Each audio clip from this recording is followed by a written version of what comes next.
Siapa dia? Lagi sekali? Salma nak baca doa?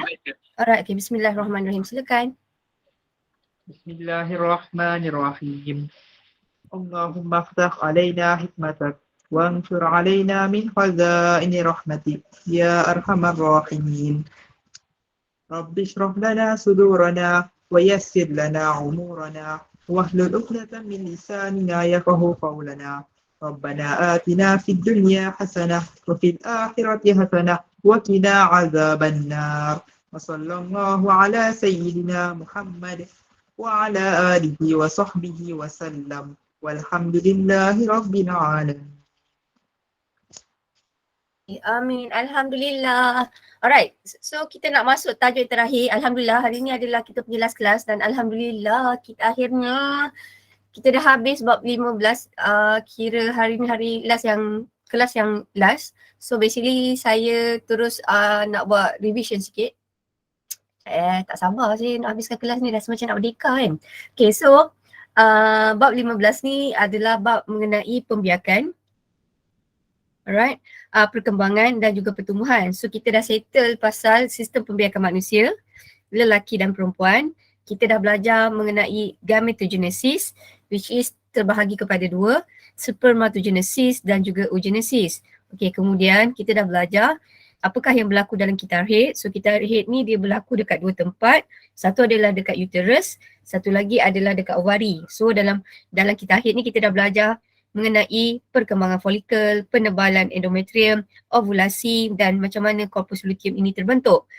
Kemudian semalam kita dah belajar perkembangan fetus daripada zygote menjadi morula, morula menjadi blastocista, and then daripada blastocista dia menjadi embryo. Kemudian semalam juga kita dah belajar mengenai pembentukan kembar dan juga semalam kita dah belajar mengenai isu kesihatan. So dalam isu kesihatan ni kita nak tahu apakah faktor-faktor yang boleh menyebabkan ketidaksuburan dan rawatan yang digunakan untuk mengatasi ketidaksuburan. So hari ni kita nak belajar yang paling last sekali, topik paling last sekali adalah 15.7 which is pertumbuhan manusia dan juga haiwan. So hari ni kita nak belajar pertumbuhan ni sebenarnya ada dua jenis. Pertumbuhan ni ada dua jenis graf tau. Satu adalah pertumbuhan graf tu macam bentuk dia jenis macam tangga. Okay, ini adalah pertumbuhan serangga.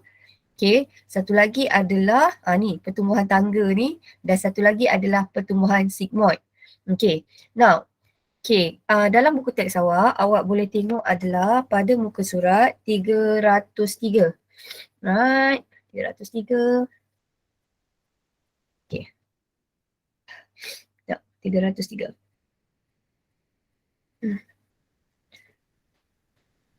Alright, so first of all kita nak belajar dalam 15.7 ni, kita nak belajar apakah yang dimaksudkan sebagai pertumbuhan. Macam mana kita nak tahu pertumbuhan itu berlaku. Kemudian macam mana kita nak tahu, tadi saya kata macam mana kita nak tahu pertumbuhan itu berlaku, ada parameter atau pengukur yang kita boleh ukur yang pertumbuhan itu telah berlaku. Okay, kemudian kita nak tengok pertumbuhan dalam serangga. So pertumbuhan dalam serangga ni dia ada dua, satu adalah metamorfosis lengkap, satu lagi adalah tidak lengkap. Jadi kita nak tengok apakah perbezaan antara metamorfosis lengkap dan juga metamorfosis tidak lengkap. Okey, kemudian kita akan analisis dua jenis graf tau. Satu adalah graf yang kita panggil dia sebagai sigmoid, satu lagi adalah graf yang bentuk tangga. Typo, bentuk tangga. Okey, so biasanya graf yang bentuk tangga ni adalah untuk haiwan yang ada rangka di luar. Rangka luar ataupun kadang-kadang awak panggil dia adalah sebagai exoskeleton. Okay. Now, so first of all kita nak tengok dekat sini. Apakah yang dimasukkan sebagai pertumbuhan? Sebenarnya pertumbuhan ini adalah pertumbuhan ini kalau dalam buku teks adalah proses yang kekal dan juga tidak berbalik. Kat mana saya punya nota ni? Kenapa saya short form kan dia? Okay, so saya conteng kat sini lah. So apakah yang dimasukkan sebagai pertumbuhan? Pertumbuhan sebenarnya adalah proses kekal serta tak berbalik dan ia melibatkan pertambahan bilangan sel, saiz, isi padu dan jisim badan. So maksudnya kalau awak, katakanlah saya dah tua, saya tak boleh jadi muda balik. So itu yang kita panggil dia sebagai proses yang kekal dan dia tidak berbalik. Dan macam mana saya nak tahu dia ada pertumbuhan? So dengan cara kita timbang. Okay, so bila ada pertambahan jisim, pertambahan bilangan sel, kita kata pertumbuhan itu berlaku. Alright, so kita nak tengok kat sini. So tadi kita kata pertumbuhan ini boleh diukur. So macam mana kita nak ukur pertumbuhan? Okay, dengan cara kita nak ukur pertambahan sel dan juga isi padu. Kemudian macam mana kita sebenarnya, okay, ayat dia saya the nicest way. Okay, kalaulah kita nak ukur pertumbuhan, dia ada dua cara. Okay, satu, kita boleh ukur jisim kering dia. Kedua, ataupun jisim segar. Okay, so tadi lagi sekali saya kata pertumbuhan ini adalah pertambahan saiz dan juga isi padu. So macam mana kita nak buktikan pertambahan saiz dengan isi padu ini berlaku? Dengan cara kita mengukur jisim. So jisim ni pula ada dua jenis. Satu adalah jisim kering dan satu lagi adalah jisim segar. Okay, kalau kita nak ukur jisim kering dan jisim segar, dia ada baik dan buruk. Kalau jisim kering ni, kita nak ukur jisim kering, organisma tu kena mati. Sebab kita nak keringkan semua air dalam tu. Okay, tapi kebaikan dia kalau kita ukur pertumbuhan ini based on dia punya jisim kering, dia punya bacaan dia adalah sangat tepat. Tengok kat sini kan. Jisim kering adalah jisim merujuk kepada selepas semua air disingkirkan. Tetapi jisim kering ini bacaannya adalah tepat. Cuma keburukannya kita kena bunuh. Sebab itu kalau jisim kering ni kita sesuai untuk organisma macam mana? Organisma jenis tumbuhan. Kalau jisim segar ni kita tak payah bunuh organisma tu. Maksudnya jisim segar macam kita lah. Macam Cikgu Safaris nak ukur awak punya jisim berat. So tak adalah perlu membunuh orang kan. So basically terus kita boleh timbang. So jisim segar ni boleh kebaikannya dia boleh diukur bila-bila dan tidak perlu organisma itu dibunuh. Tetapi bacaan dia kurang tepat sebab kandungan air untuk setiap organisma itu berbeza. So kesimpulannya, pertumbuhan adalah proses yang kekal, tidak berbalik dan boleh diukur.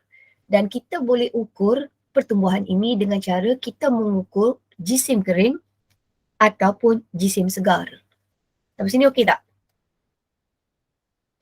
Okey? Ni apalah saya tak sempat nak update nota saya ni. Okay, right. So sekarang kita nak masuk pertumbuhan serangga. Nah, pertumbuhan serangga dalam buku teks awak adalah pada muka surat 304. So pada muka surat 304, kita nak tengok perbezaan apakah itu metamorfosis lengkap dan juga metamorfosis tidak lengkap. Kalau metamorfosis lengkap, ia melibatkan 4 fasa. Ini adalah metamorfosis lengkap. Metamorfosis lengkap, organisma ini ada 4 fasa. Fasa yang pertama, macam contoh, rama-rama dewasa ini akan bertelur. So dia akan mula dengan telur. Kemudian dari telur dia akan menjadi larva. Dalam kes ni biasanya ini adalah ulat beluncas. Sebenarnya ulat beluncas itu adalah larva. Kemudian ulat beluncas tu boleh jadi kepompong kan. So kepompong itu adalah pupa. Yang ini adalah larva, yang ini adalah pupa. Kemudian pupa tu dia akan berubah menjadi dewasa. So ini adalah peringkat dewasa. So kesimpulannya, metamorfosis lengkap ia melibatkan 4 fasa. Pertama adalah telur, organisma itu dalam keadaan telur, kemudian organisma itu dalam keadaan larva, kemudian organisma itu akan menjadi pupa dan akhir sekali dia baru menjadi dewasa. So metamorfosis lengkap ia melibatkan 4 fasa. Telur, larva, pupa dan juga dewasa. Kalaulah untuk rama-rama, larva ni sebenarnya adalah beluncas. Kalau pupa ni adalah kepompong betul, kepompong Pom. Betul tak saya je ni ya? Okay, admit. Right, tak apa awak faham kan? Alright, so sekarang kita nak tengok metamorfosis tidak lengkap. Metamorfosis tidak lengkap, ia tidak ada 4 peringkat tau. So metamorfosis lengkap ini, ia melibatkan, kalau awak tengok sini, ia melibatkan telur menjadi nimfa, kemudian nimfa itu akan menjalani ekdisis beberapa kali sehinggalah nimfa itu menjadi belalang dewasa. So senang kata, kalaulah awak tengok dalam metamorfosis tidak lengkap, ia tidak melibatkan pupa. So tak ada pupa tu terbentuk. So tidak lengkap, dia ada 3 fasa saja. Ia melibatkan telur, lepas tu dia akan jadi nimfa. Nimfa ni dia akan menjalani ekdisis banyak kali, salin kulit. Ekdisis banyak kali. So barulah dia jadi belalang dewasa. Dan biasanya metamorfosis tidak lengkap ini adalah untuk haiwan yang mempunyai rangka luar. Right? Okay. Macam kalau awak nak bayangkan awak makan soft crab. Soft crab tu adalah dalam keadaan nak saya nak bayangkan, kalau saya nak bayangkan dekat sini, dia lebih kurang macam nimfa. Maksudnya dia punya rangka masih lagi lembut. Dia akan menjalani ekdisis sampai satu tahap dia akan jadi rangka yang keras. So bila rangka yang keras tu korang dah tak boleh makan lah. Yang ni kita akan belajar nanti. Alright. So seterusnya kita nak tengok pada muka surat 305. Dalam 305, dalam yang ini kita nak cerita sekarang, muka surat 305. Kita nak cerita pasal jenis lengkung pertumbuhan. Jenis lengkung pertumbuhan. Jenis lengkung pertumbuhan ni ada 2 tau. Satu adalah sigmoid. Satu lagi adalah tangga. So jenis lengkung pertumbuhan kita ada 2 jenis graf. Satu adalah sigmoid, satu adalah tangga. Kebanyakan kita manusia, kita adalah sigmoid. So kita nak discuss dulu adalah pertumbuhan lengkung sigmoid. Okay, so kalaulah awak tengok kat sini, dia akan mula dengan fasa permulaan. Dia mesti ada fasa permulaan, ada fasa pesat, fasa perlahan, fasa matang, penuaan dan juga kematian. So senang kata, dalam sigmoid ni kita boleh pecahkan kepada 6 fasa. Dia ada fasa permulaan, 1. Lepas tu dia ada fasa pesat. Kemudian kita ada fasa perlahan, kita ada fasa matang, kita ada fasa penuaan dan juga fasa kematian. So dia ada 6 fasa. Now, so kita teruskan pada katakanlah untuk manusia, saya ambil satu contoh manusia tau. So ini adalah manusia. Dalam manusia ni, yang ini kita nak tengok fasa bayi ni. Fasa bayi ni kita nak bayangkan bayi ni adalah fasa permulaan. Okay. Lepas tu fasa kanak-kanak, juga fasa kanak-kanak ni dengan fasa remaja ni dia macam pertengahan antara fasa pesat. Lepas tu katakanlah dah dewasa, fasa ini adalah fasa perlahan. Kemudian fasa seterusnya dia akan ada fasa ini adalah pesat. Ini adalah fasa perlahan. Tapi macam tak kena je. Ini adalah dewasa, ini adalah fasa matang. Ini adalah fasa penuaan.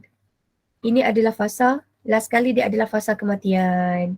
Okay, so awak just tengok yang inilah, saya ambil yang dalam buku teks ni lah. So apakah yang terjadi pada fasa permulaan? Fasa permulaan pertumbuhannya adalah rendah.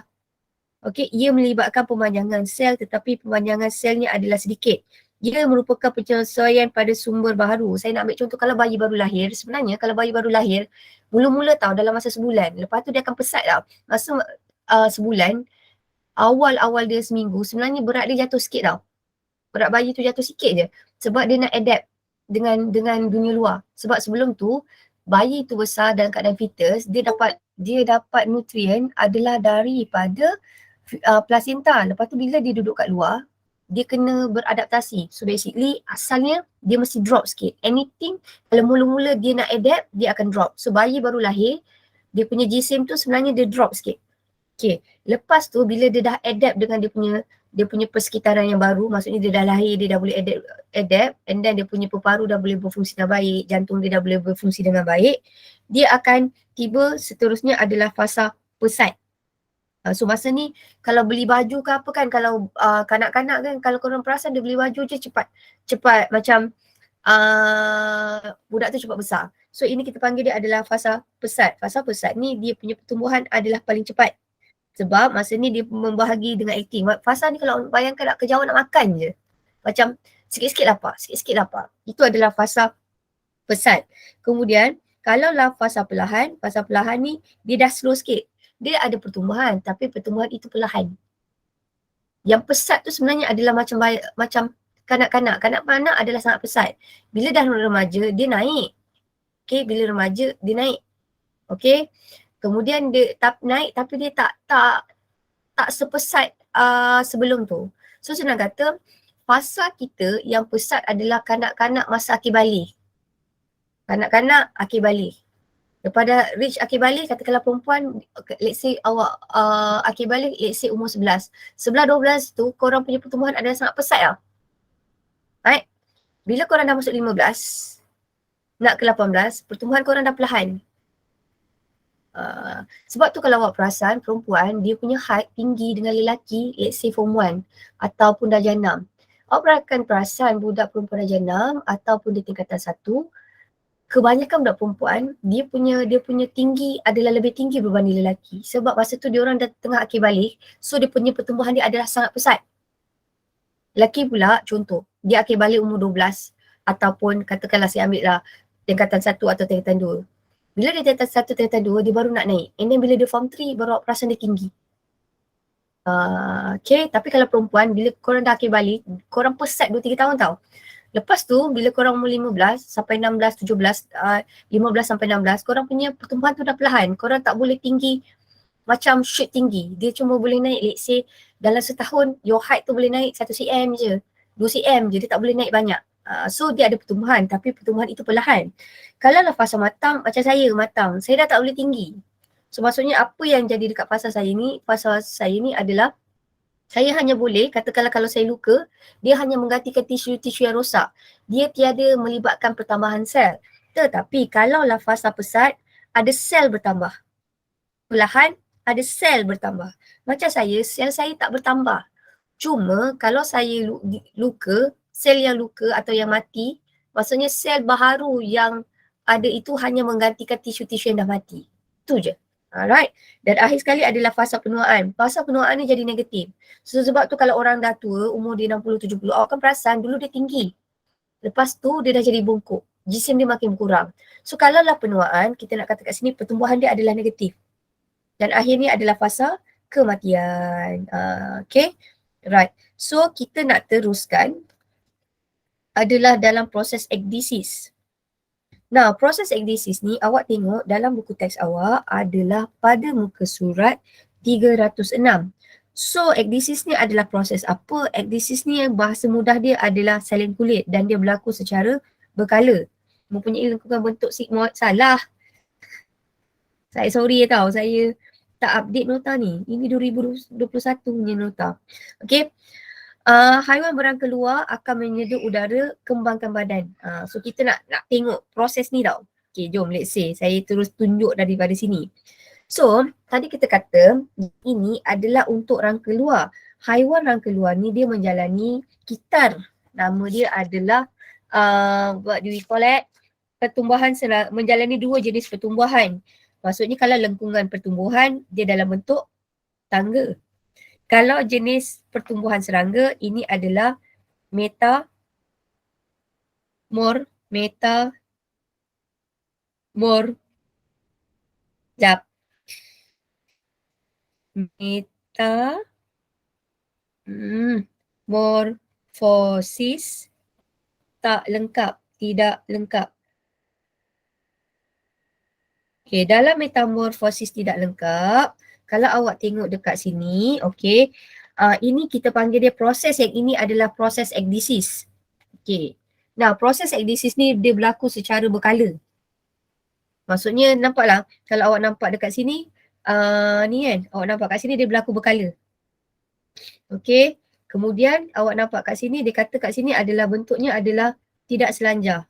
Sekejap Bentuknya adalah tidak selanjar. Apakah ini maksudkan tidak selanjar? Dia tak ada ciri perantara. Dia sama ada pertumbuhan dia kosong atau pusat. Kosong atau pusat. So kita kata dia tiada ciri selanjar dan graf itu adalah dalam bentuk tangga. So kalau kita nak tengok kat sini, dalam graf tu dia ada dua. Satu adalah dalam keadaan mendatar. Satu lagi adalah dalam keadaan menegak. So dalam keadaan mendatar tu kita kata itu adalah peringkat insta. So peringkat insta ni tiada pertambahan jisim. Tetapi kalau yang menegak tu kita kata pertumbuhan dia berlaku secara mendadak. So pada masa yang ini ekdisis berlaku. Sekejap saya tengah cas saya punya ni. Dah kot cukup. Okay, now kita nak cakap macam ni. Peringkat ini asal ni daripada telur. Okay, telur. Lepas tu bila dia pecah, dia jadi nimfa. Nimfa. So yang menjalani proses ekdisis organisma itu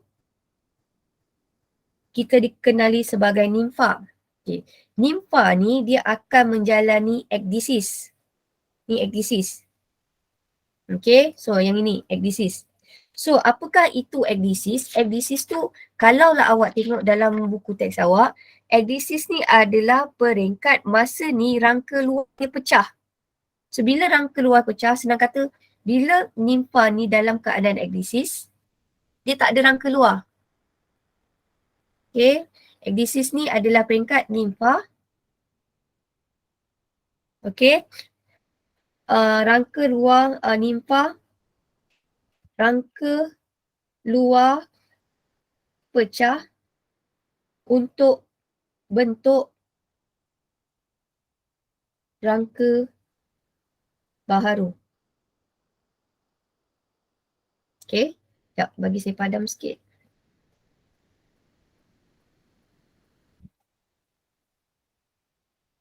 Okay, sekejap. Right. So, kita nak tengok ini adalah telur. Telur dia akan pecah menjadi nimfa. So, nimfa ini akan menjalani pertumbuhan yang paling pesat. Kita panggil dia sebagai ekdisis. So, saya ambil yang sini tau. Okay, mula-mula nimfa tu akan menjalani pertumbuhan paling pesat. Jisim dia bertambah mendadak. Okay, masa ni pertumbuhan dia sangat pesat. And then suddenly, bila rangka luar tu dah terbentuk, dekat luar tu, okay, dekat luar tu terbentuk, dia ada rangka luar. So, insta ni adalah dalam satu keadaan nimfa ada rangka luar. Rangka luar ni menjadi dia punya penghad. So, therefore, kita nak bayangkan kalaulah dalam keadaan insta, dia ada rangka luar, yang ini pertumbuhannya adalah sifar.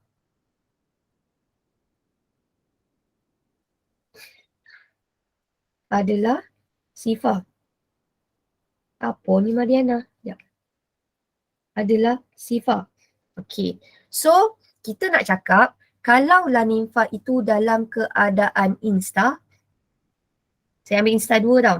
Dalam keadaan insta, masa ni nimfa tu dia ada rangka kat luar. Bila dia ada rangka kat luar, awak nak bayangkan dia macam ada shield tau. Dia macam ada benda menghadkan dia. So bila dia ada rangka dekat luar, dia tak boleh menjalani pertumbuhan. So sebab tu kalau awak tengok dekat sini, nimfa tu adalah yang masa dia mendatar. So bila masa dia mendatar, pertumbuhannya adalah sifar. Kenapa sifar? Sebab dia ada rangka luar, dia ada benda yang menghadkan dia. Tetapi kalau dia dalam keadaan ekdisis, kemudian tiba-tiba ekdisis itu berlaku. So ekdisis ini adalah satu peringkat ada rangka baharu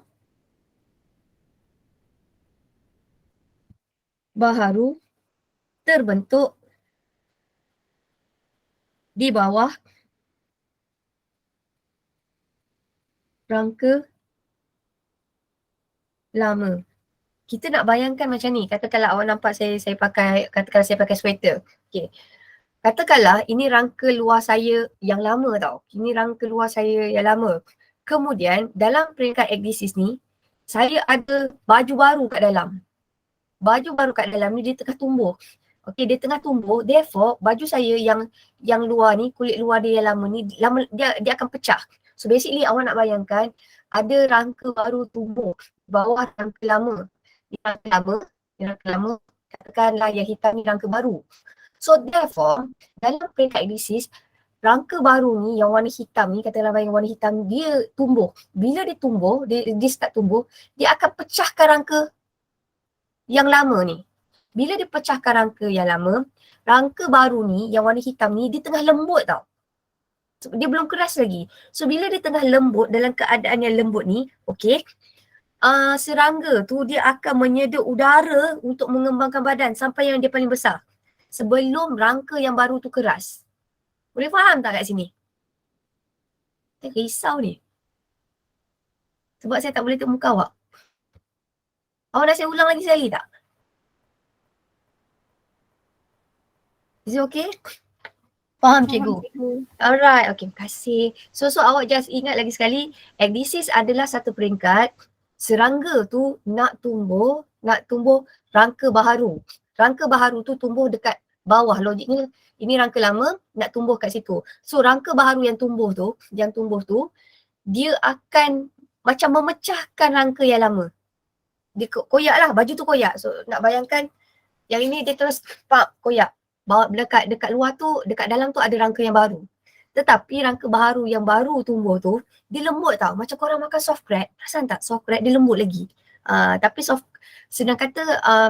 crack tu nak cakap dia keras lah. Macam mana? Dia lembut lah. So saya nak bayangkan rangka yang tumbuh tu, masa mula-mula dia pecahkan rangka lama, rangka yang tumbuh tu dia lembut. Masa rangka tu lembut, belum mengeras lagi, serangga tu atau nimfa tu, dia akan sedut udara, dikembangkan badan sampai macam maksimum size dia boleh besarkan.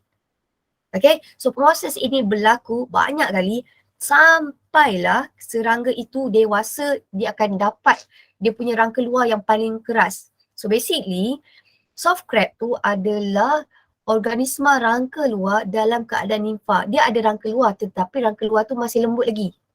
Bukan, yelah lembut. Dia akan, ecdysis ni akan berlaku sampai satu tahap dewasa, dia akan tumbuh rangka dia yang paling tough sekali, yang paling keras. Okay, so kesimpulannya, dalam proses ecdysis, dalam proses lengkungan pertumbuhan rangka luar ni, kita kata graf dia adalah dalam keadaan tangga. Graf dia adalah bentuk tangga. So dalam graf bentuk tangga ni, ia ada dua fasa. Okay, satu awak perasan adalah fasa dia mendatar. Yang fasa mendatar ini kita panggil dia sebagai instar.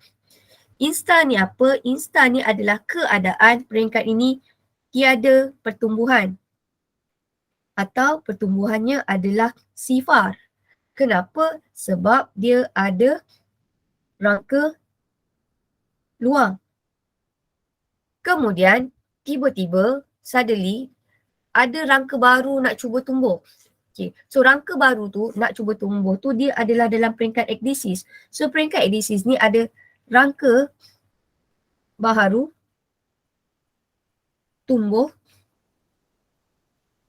di bawah rangka lama. So dekat bawah rangka, yang ni rangka lama, bawah tu rangka baru.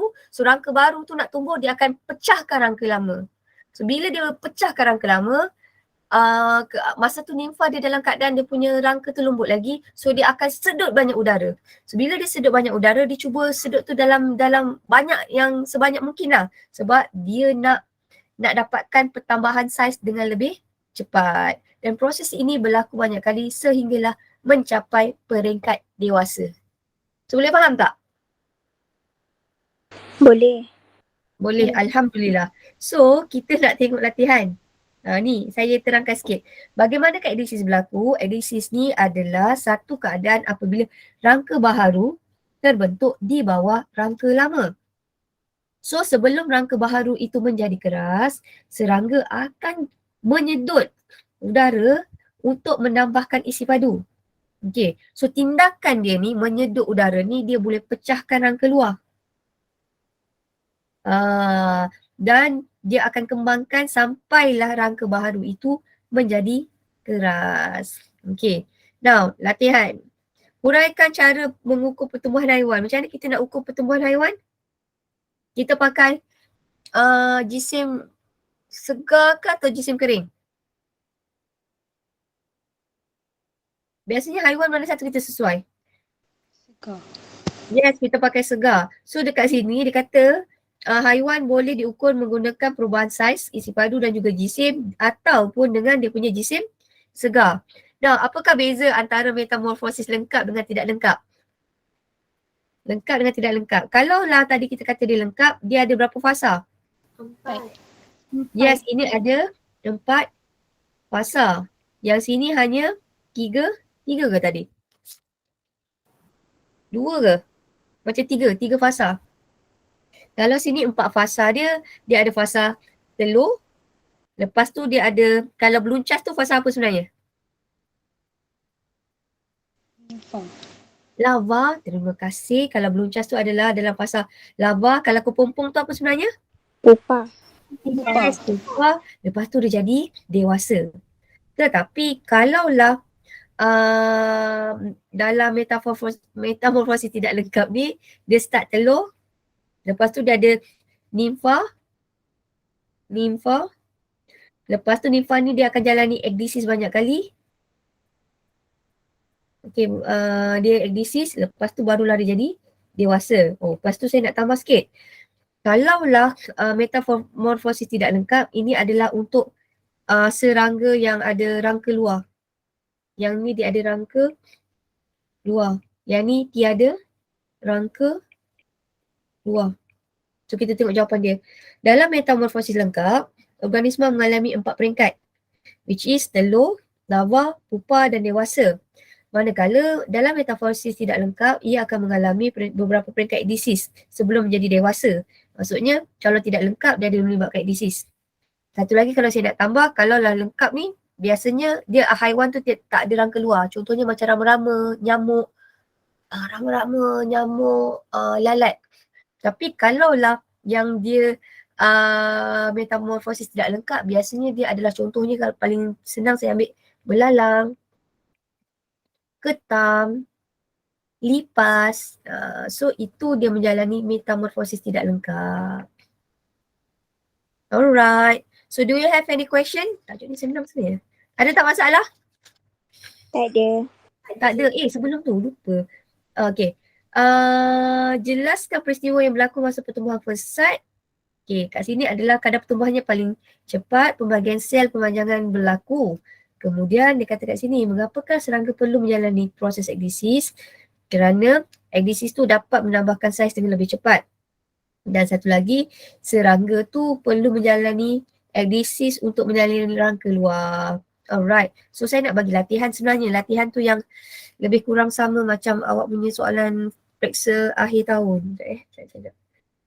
Hopefully sama lah. Hopefully.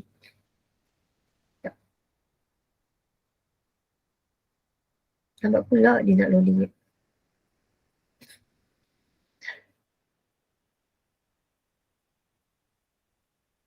Okay, right. Kalau you guys ada buku purple, saya nak cari latihan yang ini kan. This one. Okay, kita nak cuba buat latihan yang ini. Okay, now. Soalan dia, raja di bawah menunjukkan perkembangan prenatal bagi embrio manusia. Alright, so dia kata dekat sini, namakan label L dan juga M. Sebelum tu saya nak tanya dulu, sebenarnya K ni apa? K ni dia start huruf P. Placenta. Yes, ini adalah placenta. Lepas tu yang ini ni, L ni? Tali pusat. Yes, L adalah tali pusat.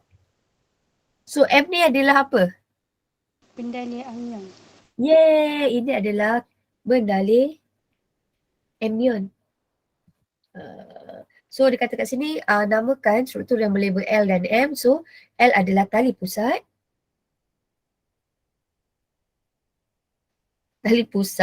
Pusat. Lepas tu M adalah bendalih amnion.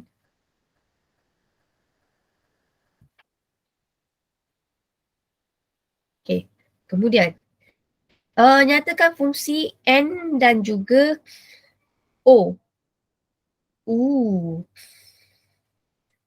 Okay, yang ni soalan dari semalam. M dan juga O. Sekejap. Kita nak tengok. Okay, awak teka dulu tau.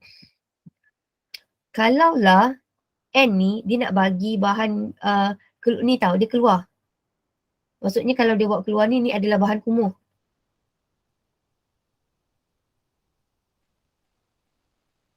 So kalau O ni nak bagi masuk. Maksudnya dia nak bawa bahan nutrien. Semalam, ingat lagi tak? Tali pusat ni dia terdiri daripada vena dan juga arteri. So awak teka, mana satu vena, mana satu arteri. So N ni nak bagi bahan tu keluar, arteri ke vena? Arteri. Yeay, ingat pun awak, arteri. Arteri dia punya pelik sikit.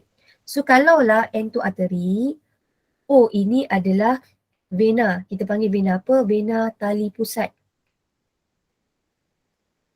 Yang ini kita panggil arteri tali pusat. Okay, so soalan dia, nyatakan fungsi N. So N ni tadi kita kata adalah arteri. O ni adalah vena. So macam mana nak buat ayat? Arteri ni buat apa sebenarnya? Arteri ni buat apa? Bahan kumuh keluar. Yes, very good. Kalaulah awak nampak je kan, dia ada kaitan dengan arteri kan. Ayat dia kan, awak start dengan perkataan mengangkut. Mengangkut atau membawa.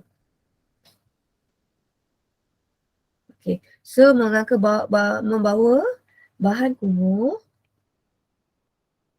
Bagi ayat tu jelas, dari fetus ke plasenta. Okay, sebab ini adalah plasenta.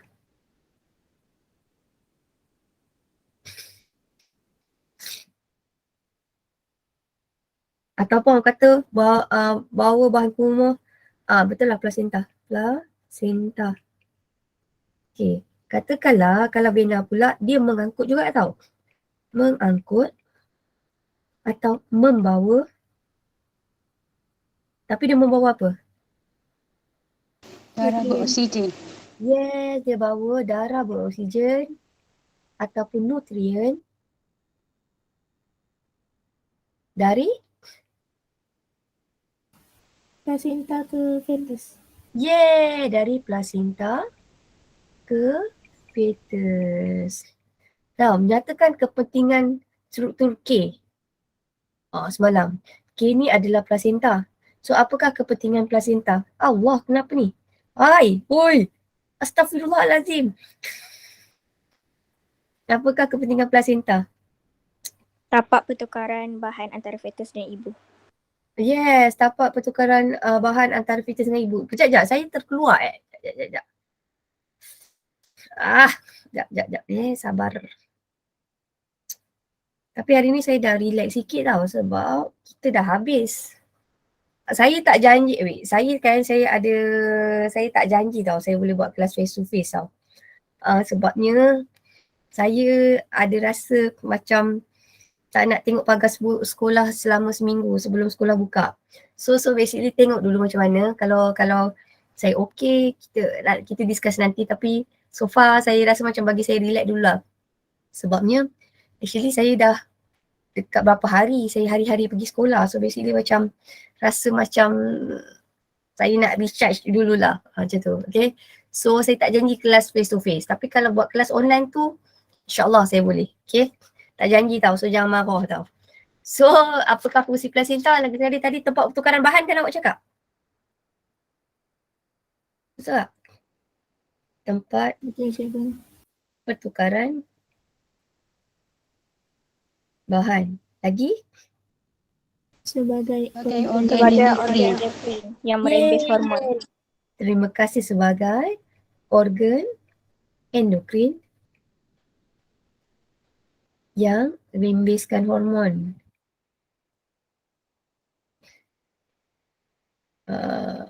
Okay, good. Right, so sekarang, dia kata dekat sini, Jika seorang ibu mengambil dadah semasa kehamilannya, bayi itu boleh dilahirkan dengan sindrom ketagihan dadah yang sama. Terangkan kenapa. Yang ni kan sebenarnya kalau korang baca, nama dia adalah shaking baby.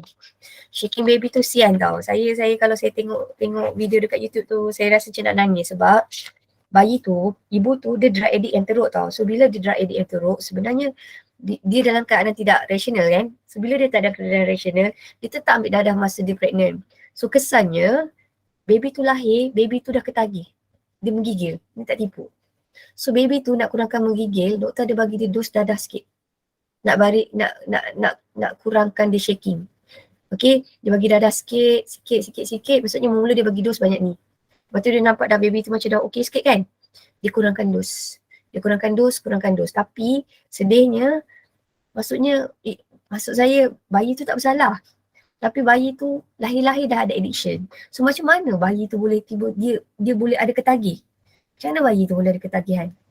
Sebab plasenta tak boleh halang dadah daripada masuk. Dia tak halang tau. Yang ni masalah sekarang. Lagi sekali, sebab masalahnya sekarang, fetus tu dah ketagih tau. Macam mana tiba-tiba fetus tu boleh ketagih? Sebab dia dah dapat dadah tu daripada dalam kandungan. So maksudnya saya nak cakap dekat sini adalah ada dadah tu boleh meresap masuk. Memang kita kata placenta tu as a barrier. Ada bahan-bahan tak boleh meresap masuk. Contoh bahan tak boleh meresap masuk adalah macam semalam apa bahan yang tak boleh meresap masuk? Ada. Semalam bahan tidak boleh meresap masuk macam sel darah putih tapi antibody boleh. Sel darah merah ibu tak boleh masuk. Tapi dia tak boleh halang 100% bahan tu. Ada bahan yang dia boleh halang tak masuk, contohnya sel darah putih, sel darah merah. Okey, tapi ada bahan yang boleh meresap masuk. Apakah contoh bahan yang boleh meresap masuk? Adalah macam dadah, kafein, alkohol. So dalam kes ni kita nak kata ibu tu ada dadah yang diambil oleh ibu tu boleh sampai ke bayi tu. Okay. So dia punya jawapan dekat sini adalah sekejap share screen. Start broadcast. Nampak tak? Bismillahirrahmanirrahim. So kita nak kata dia dekat sini adalah ada bahan kimia, ada dadah. Okay, dadah boleh merentas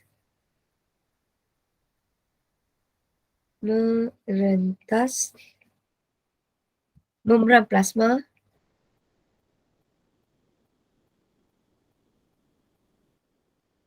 ke fetus.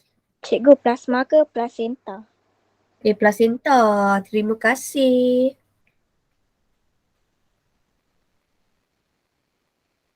Ke fetus. So therefore, fetus tu menyebabkan fetus membesar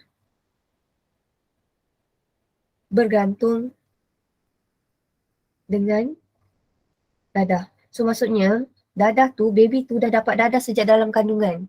So bila baby tu dah dapat dadah dalam kandungan, dia dah jadi ketagih. So maksudnya dalam keadaan fetus dia dah ketagih. So bila dia lahir, dia kena dapat dadah balik. Sebab bila lahir kan kena placenta tu dah dipotong kan. So bila dia tak dapat dadah, dia akan shaking. So therefore, bila bayi tu lahir, doktor tu terpaksa bagi dia kuantiti dadah sikit untuk kurangkan dia shaking. So which is sangat sedih. Sebab tu sebenarnya dadah ni memang dia baik sebab dia boleh jadi ubat, tetapi kalaulah disalahgunakan, dia maksudnya macam mana? Bahayalah, membahayakan kalau orang itu dalam keadaan ketagihan, right? So saya nak bagi satu latihan lagi tau. So sebelum saya terlupa, soalan yang keluar sebenarnya adalah lebih kurang yang ini tau. Soalan dia dan discard adalah this one. Awak study yang gambar yang ini. This one. Awak study adalah proses yang ni. Proses yang macam mana kita semalam kita belajar tau. Pertama, ovari ni akan menghasilkan usid sekunda.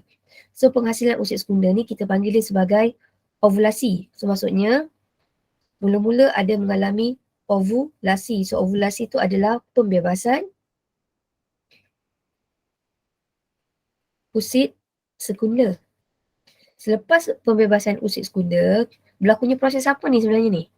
Ni proses apa? Ni proses apa? Yang ada ekor-ekor ni. Apa Mariana? Ni proses apa kita panggil? Persenyawaan. So bila proses persenyawaan, ia akan membentuk apa? Zygote. Yes, zygote. Zygote ni dia adalah orang kata kita panggil diploid atau haploid. 2N atau N? 2N atau N? Ini kita panggil dia adalah 2N. So awak ingat, dalam proses perkembangan ni, mula-mula yang berlaku mesti ovulasi. Ovulasi adalah pembebasan usid sekunder. Bila ada usid sekunder dibebaskan, kedua, barulah proses persenyawaan. Kemudian selepas persenyawaan, dia akan membentuk apa? Dia akan membentuk zygote.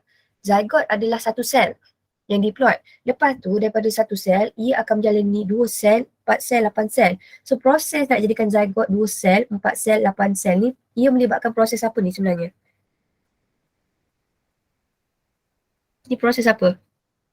Daripada 2, 4, 8. Mitosis. Yes, ini adalah proses mitosis. Sampailah satu tahap, dia akan jadi bola yang padat ni. Ini adalah kita panggil dia sebagai morula. So, kalaulah awak tengok morula ni, kalau bahasa dia, apakah yang dimasukkan sebagai morula? Apakah itu morula? Morula ni sebenarnya apa? Adalah sekumpulan sel yang padat. Kan? Dia macam padat macam tu, dia compact. Okey, kemudian daripada morula, okey, ini mula tadi persenyawaan, nombor 4 zygote, daripada zygote nombor 5 dia akan jadi morula. Lepas tu daripada morula dia akan jadi apa? Blastocista. Yes, blastocista. So nombor 5 ni kita panggil dia adalah, nombor 6 ini kita panggil dia adalah sebagai blastocista. So blastocista ni asalnya daripada morula. Bezanya jika morula tu adalah sel-sel yang padat, blastocista adalah sel-sel yang kurang padat. Okay, so kalau awak tengok kat sini, morula ni, ada tak perkataan dia morula ni? Sekejap.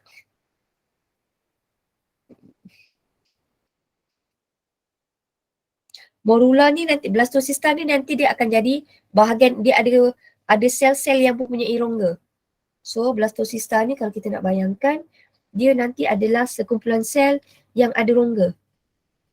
Sekumpulan sel yang ada rongga. Kadang-kadang kita cakap dia adalah nanti daripada ni dia akan membentuk embrio. Okay, so yang ni korang kena tengok betul-betul tau. Okay, kemudian kita nak tengok yang ini sebenarnya. Saya nak habiskan sampai sini je. Sekejap. This one. Ada satu soalan ni. Lepas tu korang baca pasal yang ini. Okay, yang ini sebenarnya, sekejap. Saya ada satu lagi yang best sikit lah. Sekejap.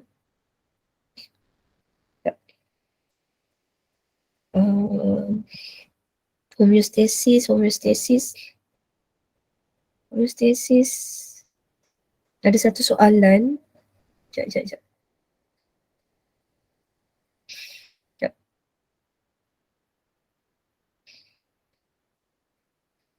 Ada satu soalan yang menarik ini tau. Okay, saya ambil satu soalan kat sini tau. Namakan proses yang berlaku kat J. Ini adalah proses pembentukan urin. Proses pembentukan urin yang ini ada 3 peringkat tau. Satu adalah ultraturasan. Kita ada penyerapan semula dan juga rembesan. So, apakah yang berlaku dekat J ni? J ni berlaku proses apa? Ultraturasan ke penyerapan semula ke atau rimbesan? Ultrasulasan. Yes, ini adalah ultraturasan. So, apakah dua bahan yang tak boleh terkeluar? Dirimbiskan keluar, maksudnya molekul yang besar. Sel darah dan protein plasma. Yes, sel darah merah dan juga protein plasma.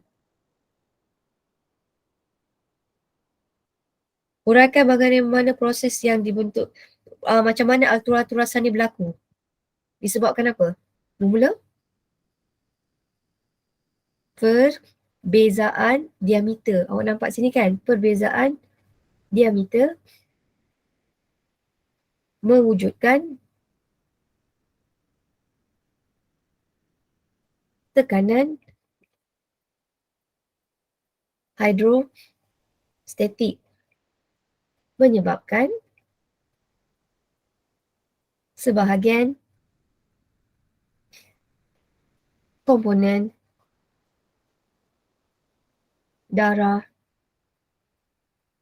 terturas keluar. Okay, now, right, D. Bagaimanakah bendala yang mengalir di liquid Henle? Okay, sebelum tu, kita namakan tubul. Yang ini kita panggil adalah tubul berlingkar proximal. Yang ini kita panggil dia adalah sebagai liquid Henle. Yang ini kita panggil adalah sebagai tubul berlingkar distal. Okay, soalan dia, kenapakah liquid Henle langsung tak ada glukosa? Orang normal, dia memang langsung tak ada glukosa. Macam mana dekat liquid Henle ni langsung tak ada glukosa? Apa yang berlaku? Sebab ada penyerapan semula kat tubul berlingkar proksimal. Terima kasih. Sebab berlakunya penyerapan semula glukosa di di tubul peringkat proksimal. Glukosa masuk, dia akan meresap ke kapilari darah. So orang normal, air kencing dia mesti tak ada gula. Kalau air kencing dia ada gula, maksudnya orang itu menghadapi penyakit apa? Diabetes. Diabetes. Very good. Now, so mamalia yang berlainan mempunyai struktur ginjal yang berlainan, dia bergantung kepada kehadiran air. Okey. Kepekatan air kencing yang dihasilkan bergantung kepada panjang liquid Henle. Semakin panjang liquid Henle, semakin tinggi kepekatan garam mengalir dalam liquid Henle. Berdasarkan maklumat itu, ramalkan makni liquid Henle bagi haiwan yang hidup di persekitaran yang lembap berbanding haiwan yang hidup di kawasan persekitaran yang kering. Yang ini adalah soalan kibat. So saya terus tunjuk jawapan dia tau. Haiwan yang hidup di kawasan persekitaran kering mempunyai liquid Henle yang lebih panjang sebab dia nak serap lebih banyak air. So fungsi liquid Henle ni untuk menyerap air. So maksudnya kalaulah organisma tu, haiwan tu dia minum air, sikit je pun, dia akan serap semua. So dia kuranglah dia kencing, dia serap semua air tu. Okay, tetapi kalaulah haiwan tu yang kawasan yang lembap, liquid Henle dia tak panjang. So therefore, kalaulah contoh saya ambil haiwan tu yang duduk dekat padang pasir, dia kurang kencing sikit. Sebab bila dia minum, dia dapat air tu dia akan diserap 100%. Macam mana air tu boleh diserap 100%? Sebab liquid Henle dia adalah jauh lebih panjang berbanding organisma lain. Yang ini ni korang jot down tau. Kalau saya cakap tu adalah kan. So basically korang tengok lah. Alright. So sebelum saya terlupa, saya rasa ini last class. Okay. Lepas ni minggu depan korang belajar ni pula kan? Fizik kan? Fizik berapa hari korang buat? Rasa macam ada fizik. Fizik kan? So basically korang buat je latihan yang topik yang saya bagi tu. And then saya nak minta maaf atas segala salah dan silap. And saya nak ucapkan terima kasih for those yang join the class. So do you have any question? Sebab basically sebenarnya ini adalah kelas terakhir. Saya rasa korang pun deserve untuk belajar sendiri. Okay. So saya rasa maybe saya tak buat kelas face to face kot. Saya minta maaf. Tapi kalau dia memerlukan sangat, then saya baru pergi sekolah. Tapi kalau tidak memerlukan sangat, saya rasa saya tak pergi sekolah dulu kot. Saya nak bagi otak saya relax sikit dulu. So do you have any question? Tapi saya tidaklah kata tak boleh buat kelas. Kalau awak nak tanya saya apa-apa boleh. saya tak ada masalah. Cuma seminggu ni saya cuba nak cool sikit kepala saya. Right, so do you have any question? Sebelum saya habiskan kelas? Tak ada? Ziad ada ke tak ada ni? Kenapa hari ni saya rasa macam tak ada suara dia? Ziad dia pergi hospital, dia ada emergency. Oh ya ke? Hospital? Dia yang pergi hospital ke? Sepupu dia sakit tak? Sepupu Okay. Saya ingat dia yang, okay.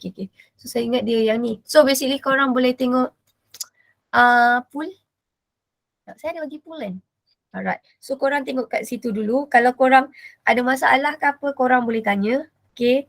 Dan saya sebenarnya rasa macam tak sangka. Sebenarnya saya rasa sangat tak sangka yang kita boleh habiskan. Macam mana Kak? Kita boleh habiskan berapa bab ni ya? Awak tak sangka, saya jadi lagi tak sangka. Kita habiskan 4 bab 4 bab tu secara online kan. So basically you should be proud of yourself sebab kita dapat habiskan 4 bab tu secara online. So basically bab-bab yang kita study tu semuanya adalah bab-bab yang penting sebenarnya, dan bab yang kita belajar tu daripada bab 12, koordinasi dan gerak balas, and then kita ada tajuk koordinasi dan gerak balas, homeostasis, rangka dan juga pembiakan. Semua bab-bab ni semua dia keluar periksa. So basically korang kena study lebih lah. So basically saya rasa saya ucapkan all the best untuk korang. InsyaAllah korang boleh buat untuk korang punya trial. Korang punya periksa akhir tahun. So saya rasa korang okey kot? Okey kan? Okey cikgu. Alright. So kalau apa-apa korang just tanya tau, korang message. Tapi saya nak minta maaf sikit lah kalau let's say kalau awak message saya tu macam lambat sikit saya nak respon tu, saya minta maaf sikit tau. Alright. So saya nak ucapkan tahniah. Okay. Dekat sini ada yang tulis kat sini. Alhamdulillah. Weh, yang vote baru 9. Kita masuk berapa orang ni? Okay. Alright. Malkis nak tanya apa? Ada nak tanya ke? Tak ada kan? So saya nak ucapkan tahniah walaupun kita tak ramai, tak apa, sebab saya rasa semua orang ada kekangan masing-masing. So jangan risau, sebab tu kita buat dia dalam bentuk recording. Kalau you guys tak faham, nanti korang boleh tengok recording. Kalau katakanlah ada apa-apa masalah, korang boleh PM saya. So lagi sekali saya nak ucapkan terima kasih dengan tahniah. Alhamdulillah kita dah habis 15 bab biology. So you should be proud of yourself. Alhamdulillah. So hopefully kelas kita ni selama 2 minggu ni, hopefully ni dia menambahkan ilmu awak lah, dan saya minta maaf atas segala kekurangan. Sebenarnya benda ni adalah last choice sebenarnya. So basically saya minta maaf betul-betul atas segala kekurangan saya. Hopefully kelas ni dapat membantu awak. Okay, so itu saja. Selamat malam. So belum itu, do you have any question?